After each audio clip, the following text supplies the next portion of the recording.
Hello friends, मी तेजस गायधने. मी माझ्या YouTube चॅनलवर आपणा सर्वांचं स्वागत करतो आहे.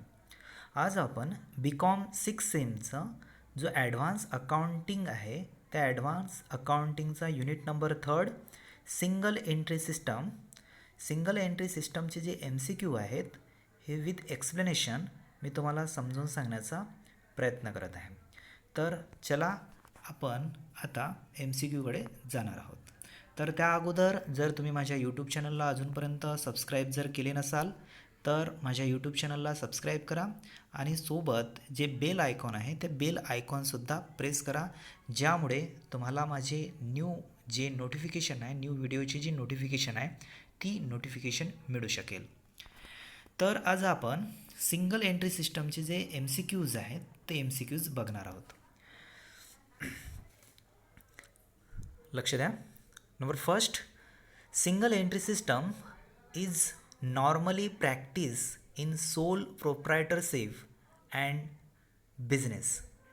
काय सांगत आहे? सिंगल एंट्री सिस्टम ही नॉर्मली जो सोल प्रॉपरायटरशिप जी असते त्या बिझनेसमध्ये यूज करण्यात येते. तर नॉर्मली कोणत्या बिझनेसमध्ये यूज करण्यात येते सिंगल एंट्री सिस्टम?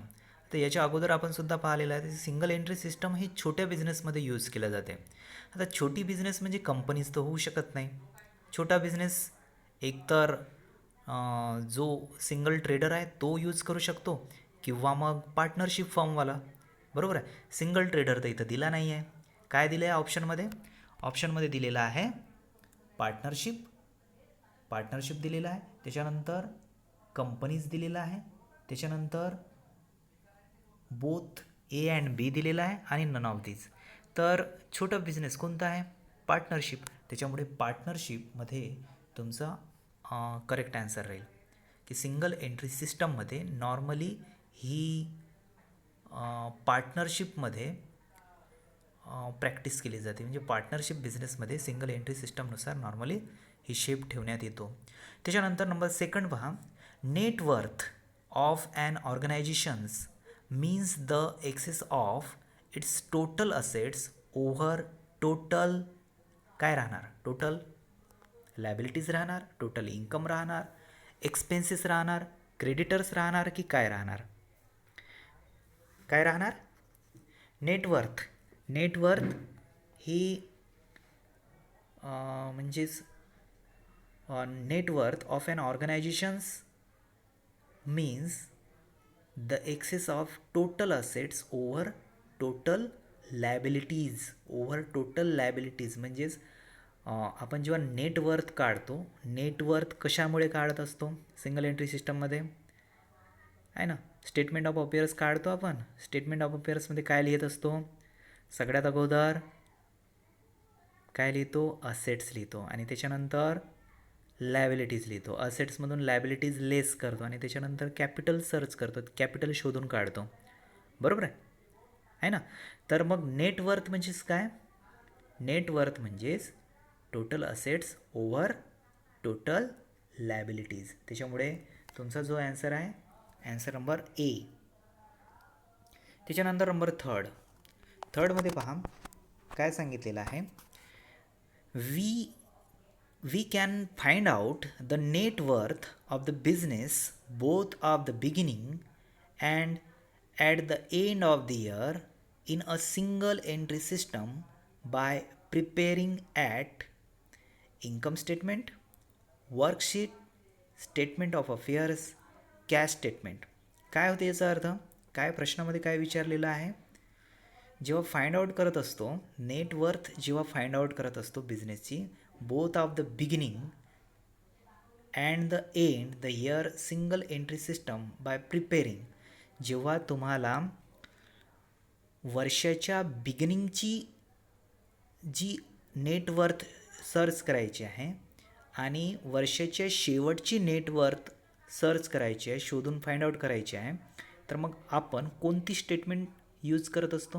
आत्ता जस्ट हा जो याच्या क्वेश्चनच्या अगोदरचा जो क्वेश्चनमध्ये तुम्हाला सांगितलं होतं, कोणती स्टेटमेंट ऑफ अफेअर्स. बरोबर आहे. त्याच्यामुळे ऑप्शन C हा ऑप्शन बरोबर राहील. कारण की जर तुम्हाला नेटवर्थ फाइंड आउट करायचं असेल तर तुम्ही नेटवर्थ म्हणजेच एंडिंगची आणि ओपनिंगची म्हणजे इयरच्या ओपनिंगची आणि इयरच्या एंडिंगची नेटवर्थ जर तुम्हाला फाइंड आउट जर करायची असेल तर सगळ्यात अगोदर आपण स्टेटमेंट ऑफ अफेअर्स काढत असतो आणि त्याच्यानंतर काय करतो त्याच्यामध्ये असेट्स घेतो, असेट्समधून लायबिलिटीज लेस करतो, उरलेली अमाऊंट कॅपिटल आहे ना, आपण केलेलं आहे. 12th सुद्धा केलेलं आहे. 12th आहे सिंगल एंट्री सिस्टम म्हणून एक प्रॉब्लेम आहे ना, एक टॉपिकच आहे. त्या टॉपिकमध्ये एक फॉर्मॅट आहे. सगळ्यात अगोदर तुम्हाला स्टेटमेंट ऑफ अफेअर्सचा फॉर्मॅट आहे आणि मग त्याच्यानंतर स्टेटमेंट ऑफ प्रॉफिट ऑर लॉसचा एक फॉर्मॅट आहे ना. त्याच्यामध्ये एंड ऑफ द कॅपिटल, मग त्याच्यामध्ये प्लस ड्रायव्हिंग करतो. आहे लक्षात? आहे का नाही आहे? ड्रायव्हिंग झाल्यानंतर त्याच्यामधून लेस ॲडिशनल कॅपिटल जे इंट्रोड्यूस बाय प्रोप्रायटर किंवा पार्टनर्स करत असते ते आहे ना. त्याच्यानंतर ॲडजस्टेड कॅपिटल मिळते तुम्हाला. त्याच्यामधून आपण लेस करतो capital at the beginning capital, आपण ज्याला म्हणू बिगिनिंग कॅपिटल लेस करतो. आणि लेस केल्यानंतर जे काही मिळतो त्याला आपण ट्रेडिंग प्रॉफिट म्हणतो किंवा प्रॉफिट बिफोर ॲडजस्टमेंट म्हणतो. बरोबर आहे? तर ह्या सगळ्या गोष्टी आपण शिकलेलो आहोत. तर त्याच्यामुळे जर तुम्हाला बिझनेसचा जर नेट वर्थ फाइंड आउट जर करायचा असेल तर तुम्हाला फाइंड आउट करताना किंवा ओपनिंग बिझनेसच्या ओपनिंगची जी कॅपिटल किंवा ओपनिंगची किंवा एंडिंगची जी कॅपिटल आहे ती कॅपिटल सर्च करताना फाइंड आउट करताना तुम्हाला स्टेटमेंट ऑफ अफेअर्स काढावा लागतो. ठीक आहे. त्याच्यानंतर नंबर 4 काय सांगितलेलं आहे? Capital at the end minus net profit plus driving is equal. आत्ताच फॉर्मॅट सांगितलं, फॉर्म्युला पण सांगितलं. स्टेटमेंट ऑफ प्रॉफिट ऑर लॉसचा फॉर्म्युला काय आहे? सगळ्यात अगोदर आपण काय घेतो सगळ्यात अगोदर कॅपिटल ॲट द एंड घेतो. त्याच्यामध्ये काय प्लस करतो? त्याच्यामध्ये ड्रायव्हिंग प्लस करतो. बरोबर आहे? आणि मग त्याच्यामधून काय लेस करतो? त्याच्यामधून ॲडिशनल कॅपिटल असेल ते लेस करतो, बिगिनिंग असेल ते लेस करतो. बरोबर आहे? तेव्हा कुठं तुम्हाला तो प्रॉफिट मिळत असतो. आता यामध्ये तुम्हाला जर काढायचं असेल म्हणजेच आपण काय करणार? कॅपिटल ॲट दी एंड मध्ये जर ड्रायव्हिंग प्लस केला आणि नेट प्रॉफिट जर मायनस केला तर काय मिळणार? कॅपिटल मिळणार. कोणती कॅपिटल? सुरुवातीची कॅपिटल, बिगिनिंगवाली कॅपिटल. त्याच्यामुळे बिगिनिंगवाली कॅपिटल जर मिळायची असेल तर मग हा फॉर्मॅट यूज करावा लागतो आणि तो फॉर्मॅटच आहे. एक फॉर्मॅट पार्ट करून घ्या. तो फॉर्मॅटवरच सगळे काही आहेत. हे तुम्हाला असे प्रॉब्लेम भरपूर उलटे पालटे विचारण्यात येतील. कधी तुम्हाला नेट प्रॉफिट फाइंड आउट करायला सांगेल, कधी तुम्हाला capital at the end find out करायला सांगेल, कधी ड्रायव्हिंग फाइंड आउट करायला सांगेल, कधी काय म्हणू आपण ॲडिशनल कॅपिटल फाइंड आउट करायला सांगेल. ठीक आहे ना. त्याच्यामुळे फॉर्मॅट जर तुमच्या डोक्यामध्ये राहिला तर तुम्ही काही पण विचारलं, कोणता पण प्रॉब्लेम जरी आला, कसा पण तरी क्वेश्चन विचारला तरी तुम्ही ते सॉल्व करू शकता. फॉर्मॅट अगोदर डोक्यामध्ये फिट करून घ्या. त्याच्यानंतर नंबर 5 काय सांगितलेलं आहे? Net profit is equal to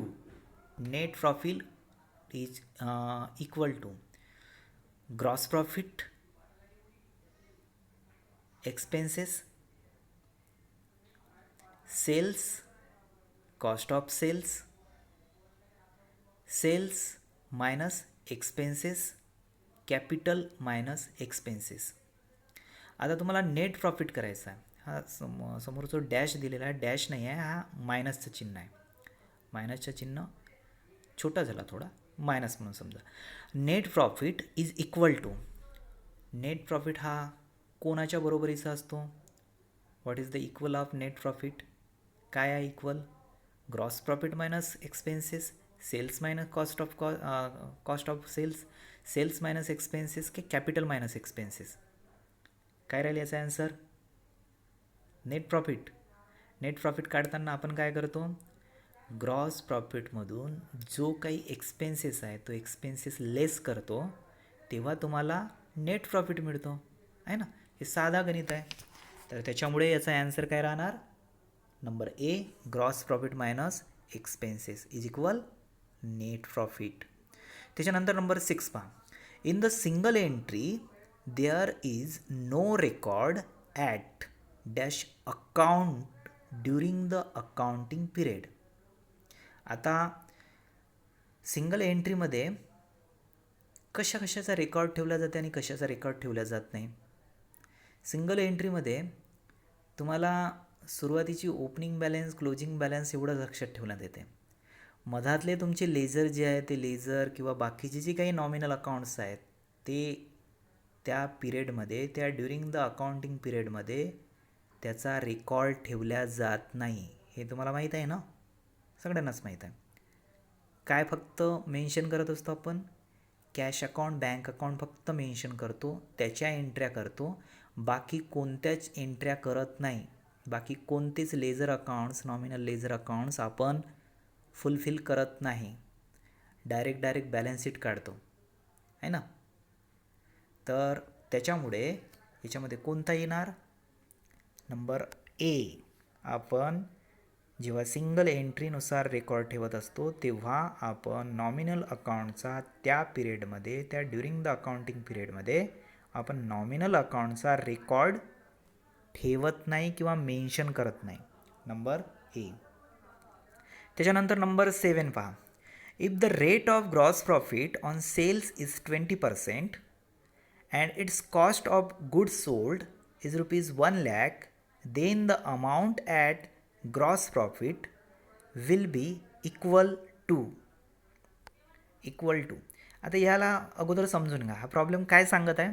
problem सांगत आहे की ग्रॉस प्रॉफिटचा जो रेट आहे तो रेट दिलेला आहे. रेट ऑफ ग्रॉस प्रॉफिट 20% दिलेला आहे. कशाच्या 20%, सेल्सच्या 20%. आणि कॉस्ट ऑफ गुड्स सोल्ड दिलेला आहे 1 lakh.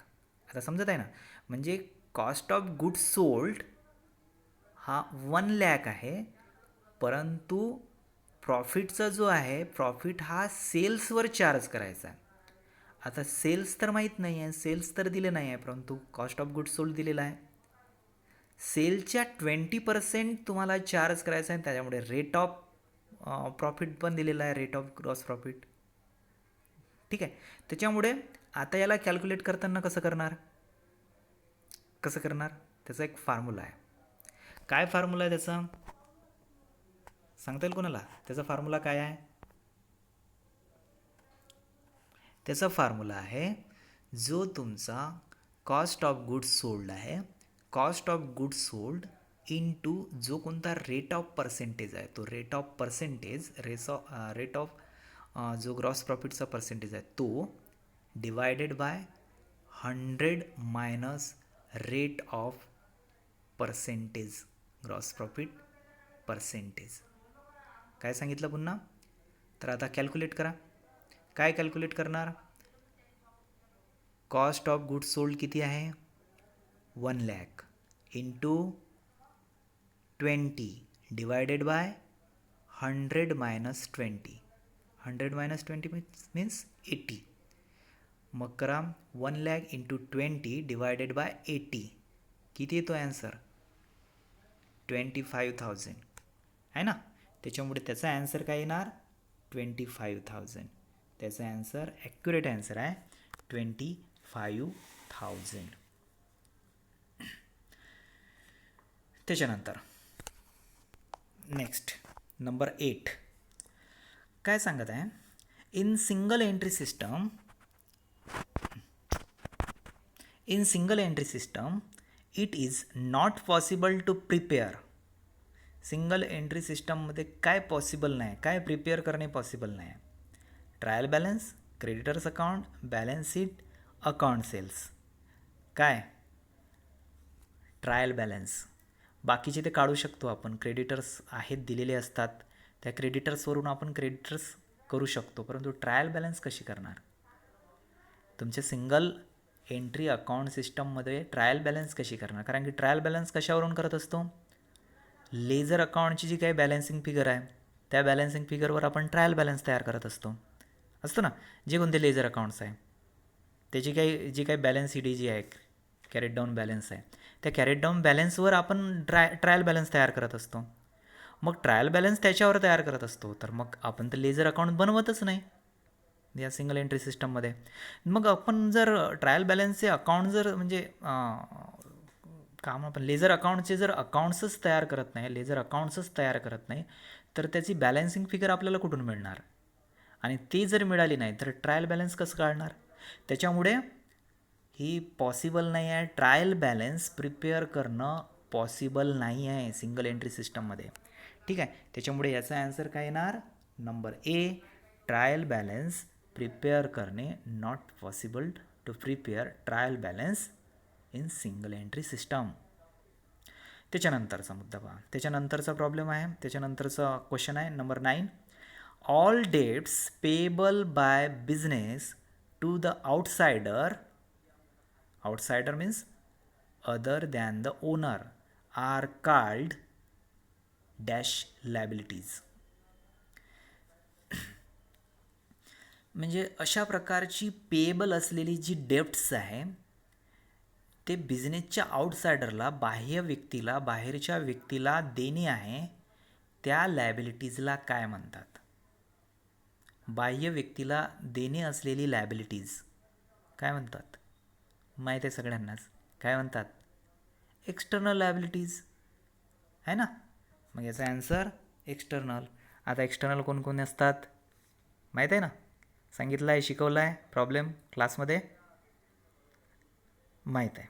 एक्सटर्नलमध्ये क्रेडिटर्स येते, बिल्स पेएबल येते, जे काही आहेत ते सगळे येतात एक्सटर्नलमध्ये आहे ना. इंटरनलमध्ये कोण येते?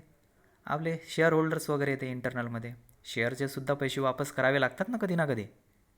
तुमचा बिझनेस एंड झाल्यानंतर तुम्हाला त्या बिझनेसमॅनचे पैसे द्यावे लागतात. शेअर होल्डर्स, डिबेंचर होल्डर्स यांचे पैसे परत करावे लागतात. हे इंटरनल आहेत, देऊ आरामसे. परंतु जे एक्सटर्नल आहेत त्यांची बॉन्डिंग राहते, काही वर्षाचा कालावधी राहतं, मुदत राहते, बरोबर आहे.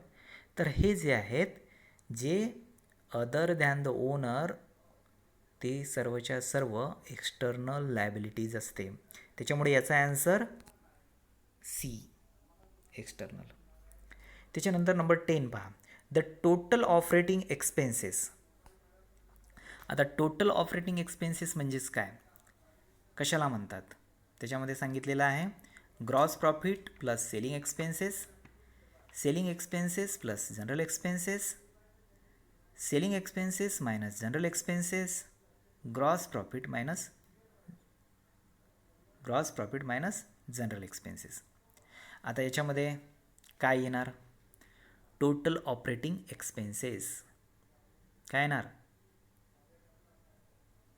टोटल ऑपरेटिंग एक्सपेन्सेस याचा ॲन्सर येते सेलिंग एक्सपेन्सेस. आता सेलिंग एक्सपेन्सेसमध्ये काय काय येते? सेलिंग एक्सपेन्सेसमध्ये सेल्स अँड डिस्ट्रीब्युशनमध्ये जे काही येते ते सगळंच्या सगळं सेलिंग एक्सपेन्सेस म्हणून येते. ठीक आहे. आणि त्याच्यानंतर सांगितलेलं आहे general expenses plus general expenses. आता प्लस जनरल एक्सपेन्सेसमध्ये सगळे जे आपले ऑफिस ओव्हरहेडचे जे काही चार्जेस आहेत ते सगळं, ऑफिस ओव्हरहेडमधले सगळंच काही येऊन जाते. ऑफिसशी रिलेटेड जे काही एक्सपेंडिचर आहेत ते सर्व येतात. म्हणजेच काय येणार मग? Operating expenses means selling expenses plus general expenses. याचा ॲन्सर येते बी. त्याच्यानंतर नंबर 11 पहा, gross profit equal to sales minus आता ग्रॉस प्रॉफिट कसं काढतो? काय करतो ग्रॉस प्रॉफिट काढताना? काय करतो? सेल्समधून काय मायनस करणार? क्लोजिंग स्टॉक मायनस करणार, परचेस मायनस करणार, एक्सपेन्सेस मायनस करणार की cost of goods sold minus करणार?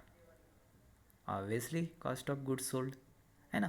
जेव्हा तुम्ही वस्तूचा जो कॉस्ट ऑफ गुड्स सोल्ड आहे ती मायनस करणार नाही तोपर्यंत तुम्हाला प्रॉफिट मिळणार नाही. ठीक आहे ना. त्याच्यावरच आपण प्रॉफिट चार्ज करून आपण सेलिंग करतो ना. म्हणजे cost of goods sold suppose 8 रुपये आहे, तर त्याच्यामध्ये 2 रुपये प्रॉफिट ठेवून 10 रुपयाला सेलिंग प्राईस राहील ना तुमची, बरोबर आहे ना. तर त्याच्यामुळे ग्रॉस प्रॉफिट हा equal to sales minus cost of goods sold. म्हणून सेल्समधून जर कॉस्ट ऑफ गुड्स सोल्ड जर मायनस केली तर तुम्हाला ग्रॉस प्रॉफिट मिळून जातो. तर next problem number 12. In appearance, the statement of affairs is similar to a. Statement of affairs हा कशासारखा असतो, कशाशी सिमिलर आहे? बिझनेस बॅलन्स शीटशी सिमिलर आहे, प्रॉफिट अँड लॉस सोबत सारखा आहे, ट्रेडिंग अकाउंट सारखा आहे की बँक रिकन्सलायझेशन सारखा आहे? कशासारखा आहे? सुरुवातीलाच सांगितलं तुम्ही कशासारखं आहे. स्टेटमेंट ऑफ अफेअर्समध्ये काय काय येते? स्टेटमेंट ऑफ अफेअर्समध्ये लायबिलिटीज पण येते, असेट्स पण येते. आपण का बरं तयार करतो तो? तर ओपनिंग आणि म्हणजे beginning and end of the capital आणि बिगिनिंग कॅपिटल फाइंड आउट करण्यासाठी आपण स्टेटमेंट ऑफ अफेअर्स काढतो, बरोबर आहे. आता स्टेटमेंट ऑफ अफेअर्समध्ये लायबिलिटीज आणि असेट्स असते. लायबिलिटीज आणि असेट्स हे कोणत्या याच्यामध्ये असते, पुन्हा कोणत्या फॉर्मॅटमध्ये असते? Balance sheet. Just like balance sheet सारखाच असते आहे ना, आणि बॅलन्स शीटच असते, सिमिलर टू बॅलन्स शीट. त्याच्यामुळे number 12 statement of affairs is similar to a balance sheet. Number A. त्याच्यानंतर पहा number 13. Which of the following adjustments is added to the unadjusted profit on single entry basis? काय सांगितलेलं आहे याच्यामध्ये सांगितलेलं आहे की फॉलोइंग ॲडजस्टमेंटपैकी खालीलपैकी ॲडजस्टमेंटपैकी is added to the unadjusted profit on single entry basis. Single entry बेसिसवर काय ॲड होणार? अनॲडजस्टेड प्रॉफिटमध्ये काय ॲड होणार? काय काय दिलेलं आहे? Accurate salaries, prepaid rent, bad debt expenses and depreciation expenses. तर काय ॲड होणार याच्यामध्ये? अनॲडजस्टेड प्रॉफिटमध्ये ॲक्युअर्ड सॅलरीज ही तुमची लायबिलिटीज आहे. त्याच्यानंतर बॅड डेट एक्सपेन्सेस हे सुद्धा लायबिलिटीज आहे, खर्चच आहे, लायबिलिटीज म्हणू शकतो. डेप्रिशिएशन एक्सपेन्सेस हां सुद्धा लायबिलिटीज म्हणू शकतो, लायबिलिटीज आहे, खर्चच आहे. डेप्रिशिएशन घसाऱ्यावरचा खर्च आहे ना. प्रीपेड रेंट ही काय आहे? ही असेट्स आहे, ठीक आहे. तर त्याच्यामुळे काय येणार? प्रीपेड रेंट हे तुमची असेट्स आहे. ऑलरेडी एक्स्ट्रा रेंट पेड केलेला आहे. पुढच्या वर्षीचा रेंट याच वर्षी दिलेला आहे किंवा पुढच्या वर्षीचा काही रेंट आत्ताच दिलेला आहे, एक्स्ट्रा दिलेला आहे, प्री दिलेला आहे, प्रीपेड केलेला आहे तुम्ही. प्रीपेड रेंट आहे, त्याच्यामुळे तो असेट्स आहे आणि तो तुमच्या अनॲडजस्टेड प्रॉफिट सारखा राहील ऑन अ सिंगल एंट्री बेसिसमध्ये. हा तुमच्या ॲडजस्टमेंटमध्ये ॲड करण्यात येईल, ठीक आहे. त्याच्यानंतर याचा ॲन्सर येईल प्रीपेड रेंट. त्याच्यानंतर which of the following deducted from unadjusted profit on single entry basis? Unadjusted प्रॉफिटमधून काय तुम्हाला डिडक्ट करता येईल खालीलपैकी? Depreciation expenses. काय आहे डेप्रिशिएशन एक्सपेन्सेस? आता सांगितलं, लायबिलिटीज आहे. ॲक्युअर्ड कमिशन इन्कम काय आहे? ॲक्युअर्ड कमिशन इन्कम काय आहे? नंबर बी. ॲक्युअर्ड कमिशन इन्कम ही तुमची का म्हणून पण त्याला असेट्स आहे. अनएक्सपायर्ड इन्शुरन्स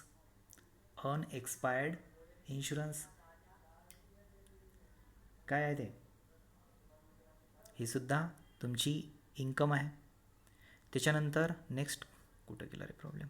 अनएक्सपायर्ड इन्शुरन्स ही सुद्धा तुमची असेट्स आहे. त्याच्यामुळे आपण जर ABCD चारही ऑप्शन जर पाहिले तर तुम्हाला फक्त ए जो आहे डेप्रिशिएशन एक्सपेन्सेस ही तुमची लायबिलिटीज दिसेल, बाकी सगळेच्या सगळ्या असेट्स आहेत.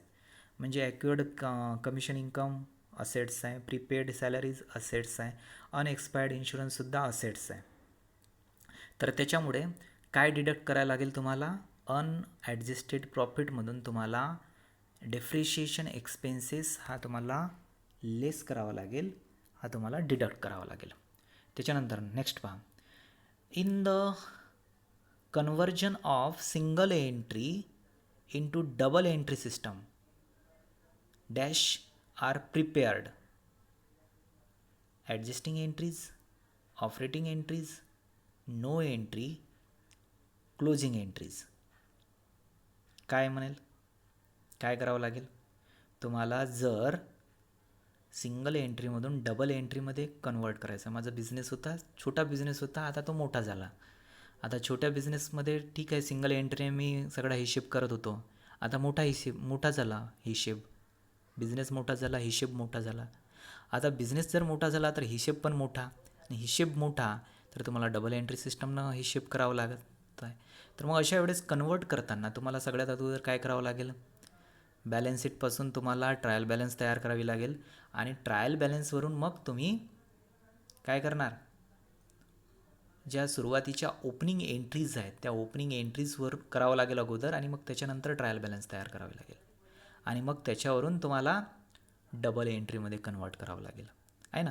तर त्याच्यामुळे हा जो आहे याचा ॲन्सर बी राहणार, ओपनिंग एंट्रीज. त्याच्यानंतर नेक्स्ट पहा, number 16. If an adjusted profit of business maintaining account on single entry basis is ₹24,000. काय सांगितलेलं आहे? अनॲडजस्टेड प्रॉफिट सिंगल एंट्रीनुसार तो मेंटेनिंग करण्यात आलेला होता, त्याचा जो अनॲडजस्टेड प्रॉफिट आहे हा 24,000 आहे. And unearned commission though only adjusted ₹7,000. तर तुम्हाला नेट प्रॉफिट किती असेल? तर याच्यामध्ये ऑलरेडी तुम्हाला अनॲडजस्टेड प्रॉफिट दिलेला आहे. अनअर्न कमिशन दिलेलं आहे 7,000. तर तुम्हाला प्रॉफिट विल बी किती राहील?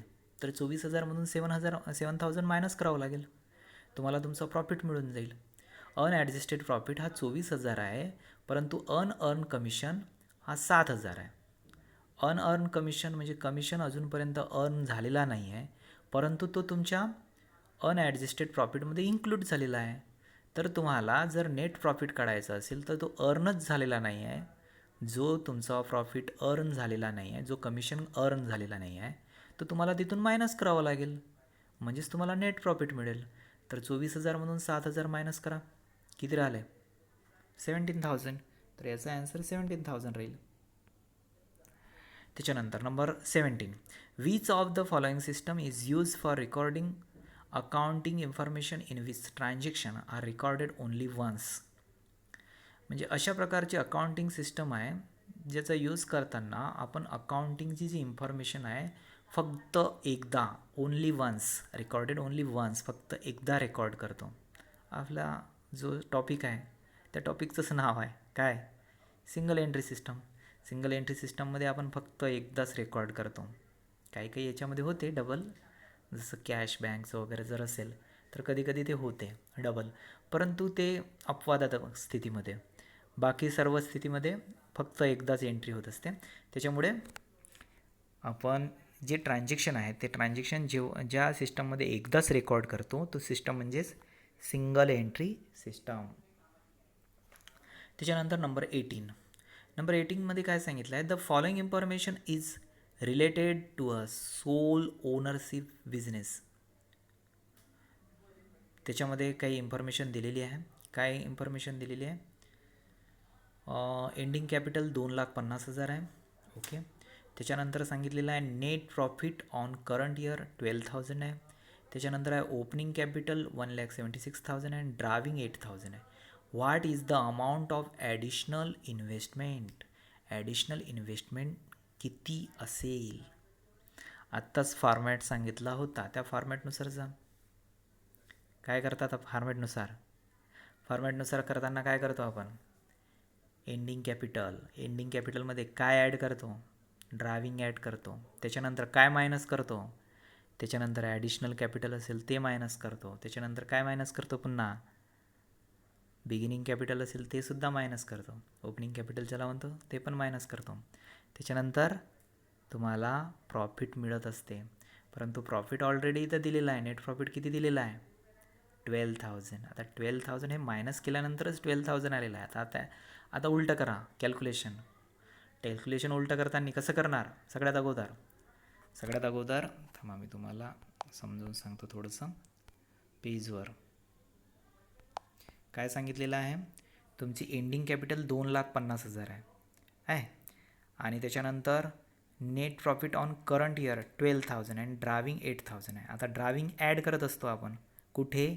एंडिंग कॅपिटलमध्ये. चला एंडिंग कॅपिटल लिहा. त्याच्यामध्ये ड्रायविंग आहे. किती आहे ड्रायविंग? 2,50,000. ही तुमची काय आहे? एंड ऑफ द कॅपिटल आहे. त्याच्यामध्ये आपण प्लस करतो 8,000 ड्रायविंग 8,000 केल्यानंतर किती झाले? 2,58,000. 2,58,000 मध्ये 2,58,000 मधून आपण काय लेस करणार? ओपनिंग किती होती? आहे लक्षात? ओपनिंग किती होती? 1,76,000. 1,76,000 लेस करा. किती राहिले आन्सर? बघा कॅल्क्युलेटर.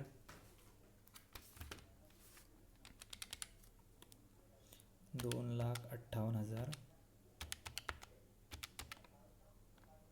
मायनस 1,76,000 किती राहिला आहे? 82,000. 82,000 म्हणून 12,000 नेट प्रॉफिट लेस करा. किती राहिला? 70,000 आहे ना. आता हे 70,000 काय होईल तुमची? 70,000 ही तुमची होईल.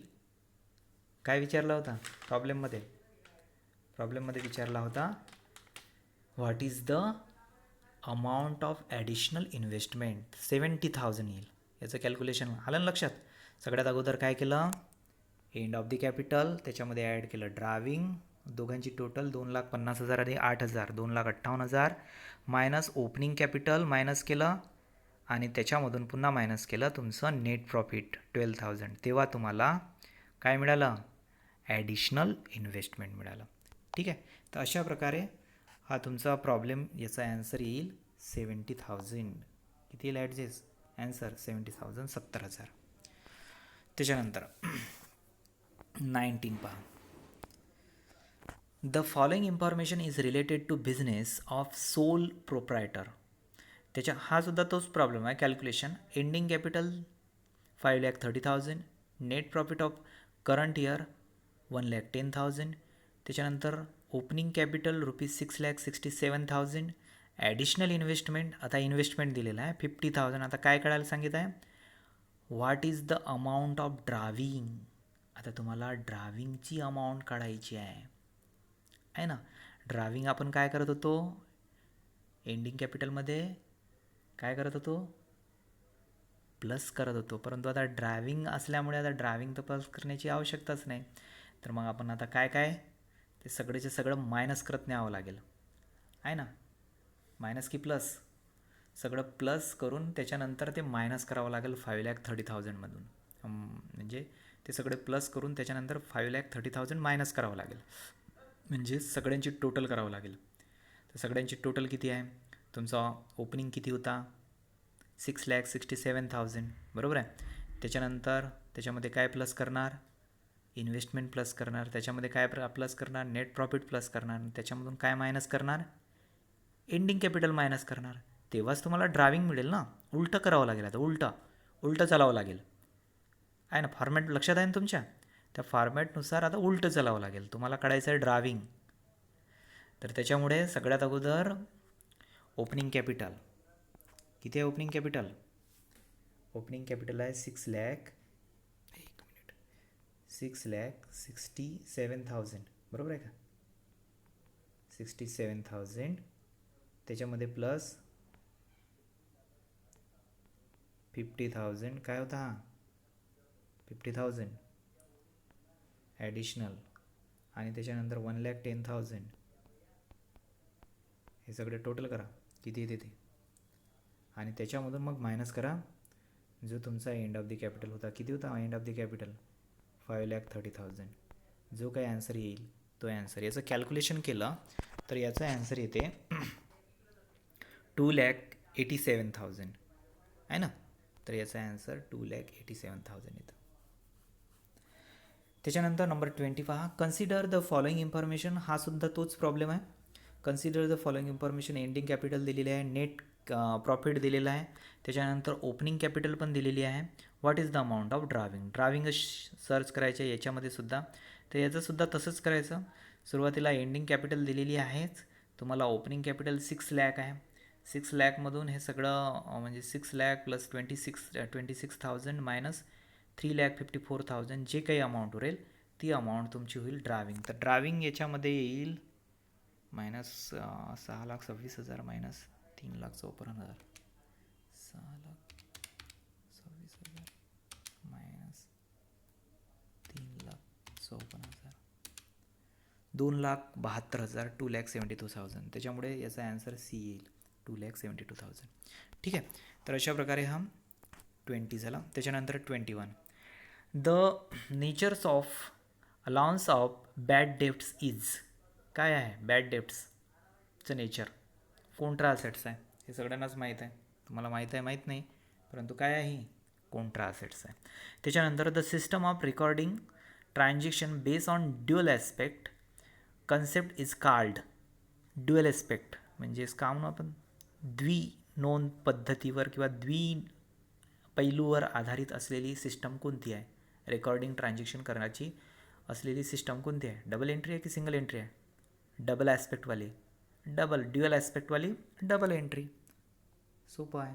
त्याच्यानंतर under net worth method of single entry the net profit is calculated by comparing the in the beginning dash in the beginning and dash at the end.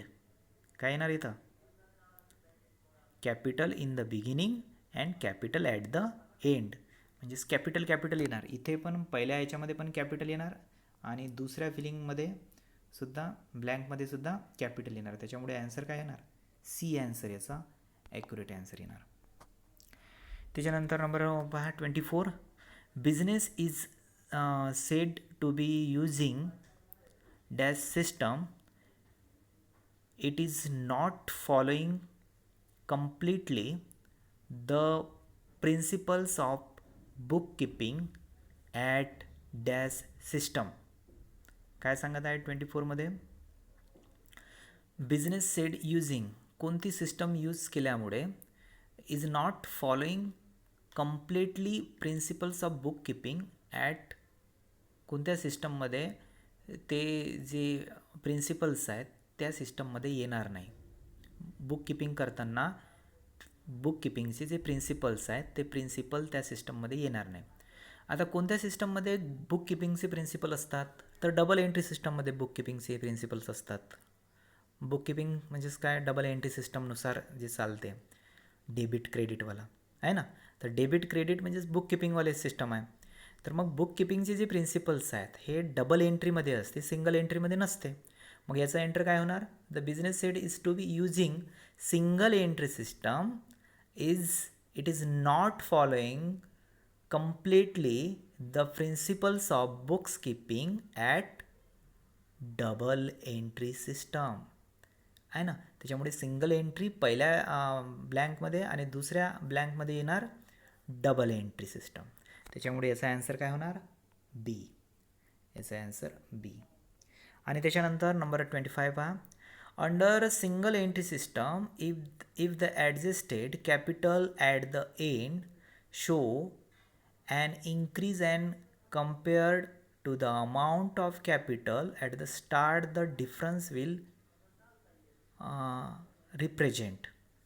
काय सांगत आहे? Single entry system capital at the shown in increase as compare to the amount of capital at the start. म्हणजे जेव्हा start झालं business तेव्हा स्टार्टची जी capital होती ती capital आणि एंडिंग म्हणजे सध्याची जी कॅपिटल आहे ॲडजस्टेड कॅपिटल ही इन्क्रीज झालेली दाखवत आहे. म्हणजे सुरुवातीच्या कॅपिटलपेक्षा एंडिंगची कॅपिटल इन्क्रीज झालेली दाखवत आहे. तर तो जो डिफरन्स आहे विल रिप्रेझेंट, तो कशाचं रिप्रेझेंट करतो? जे काही वाढलेलं आहे. म्हणजे जर आपण साधं उदाहरण घेतला तर सकाळी माझ्याकडे 100 रुपये होते, संध्याकाळपर्यंत माझ्याकडे 150 रुपये झाले. तर जो काही डिफरन्स तुमचा इन्क्रीज झालेला आहे 50 रुपयाचा, तर तो काय आहे, त्याला आपण काय म्हणू, काय म्हणणार? फायदा झाला. 100 रुपये होते सकाळी माझ्या खिशात, आता 150 झाले संध्याकाळी. काय झालं आहे? 50 रुपयाचा फायदा झाला. डिफरन्स आहे ना. 100 आणि 150मध्ये कितीचा डिफरन्स आहे? 50 रुपयाचा डिफरन्स आहे. तर जो डिफरन्स आहे तो डिफरन्स म्हणजे काय? फायदा आहे. आणि तो फायदा म्हणजेच काय? तो नेट प्रॉफिट आहे माझा. त्याच्यामुळे याचा ॲन्सर काय होणार? Answer C, net profit will be represent net profit आहे. तर अशा प्रकारे तुमचे MCQs आहे, 25 MCQs याच्यामध्ये घेण्याचा प्रयत्न केलेला आहे. तर याच्यानंतरचे व्हिडिओसुद्धा आपण असेच पाहणार आहोत. ठीक आहे, मग पुन्हा भेटू.